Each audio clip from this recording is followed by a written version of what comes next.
రానున్న మున్సిపల్ ఎన్నికల్లో బీజేపీ ప్రభంజనం సృష్టిస్తోందని నిజామాబాద్ ఎంపీ ధర్మపురి అరవింద్ ధీమా వ్యక్తం చేశారు. ఈ విషయమై ఆయన మీడియాతో మాట్లాడారు.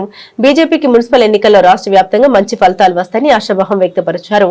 మనం గెలుస్తున్నాం కూడా అని అభిప్రాయపడ్డారు. మరోవైపు సీఎం రేవంత్ పై కీలక వ్యాఖ్యలు చేశారు. కాంగ్రెస్ నాయకులే కాదు, కాంగ్రెస్ ప్రభుత్వ ముఖ్యమంత్రిది ఏ పార్టీ అనేది కూడా అర్థమవడం లేదని విమర్శించారు. ఇక బీఆర్ఎస్ ఎక్కడా కనపడట్లేదని, వాళ్ళ క్యాండిడేట్లు కూడా తిరిగి గతి లేరని అన్నారు. భారతీయ జనతా పార్టీకి ఒక మంచి అవకాశం, అది నా నియోజకవర్గమే కాదు, రాష్ట్ర వ్యాప్తంగా కూడా మంచి అవకాశం. వాళ్ళకి అభ్యర్థులు దొరకలేరు. 4 రోజులైతే నాయకులు కూడా దొరకరు, అందరు జైళ్ళలో ఉంటారు. అది రేవంత్ రెడ్డి నియత్ చక్కగా ఉంటే. కాబట్టి ఇటువంటి అవకాశాన్ని మన నియోజకవర్గంలోనైతే మనం ఎట్టి పరిస్థితుల్లో చేజారేసుకోవద్దు. దానికి తగ్గట్టు స్ట్రాటజీ, వ్యవహారము అన్నీ ఏ రకంగా ఉండాలన్నది మేము మాట్లాడడం జరిగింది. ఏమైనా ఉంటే మీరు అడగండి. చెప్తే కదా ఇప్పుడే ఎట్లా వెళ్ళిపోవడేంది. ఇక్కడైతే మనకి టీఆర్ఎస్ ఎక్కడ కనబడతలేదు, ఇందూరు జిల్లాలో కనబడతలేదు. ఈడ కూడా నాకున్న 2 నియోజకవర్గాలలో కూడా టీఆర్ఎస్ టికెట్ అడిగేట వాళ్ళు కూడా చాలా తక్కువ మంది ఉన్నారు.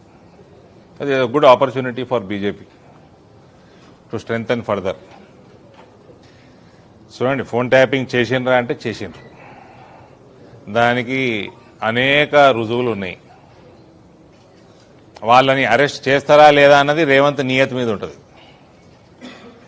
రేవంత్ ప్యాకేజీలకి అమ్ముడు పోతాడా లేకపోతే నిజాయితీగా పనిచేస్తాడా దాని మీద ఉంటుంది. అంతే కదండి. ఇప్పుడు డైరెక్ట్గా మేము ఇంటర్ఫియర్ కాలేము, సెంటర్ ఇంటర్ఫియర్ కాలేదు డైరెక్ట్గా.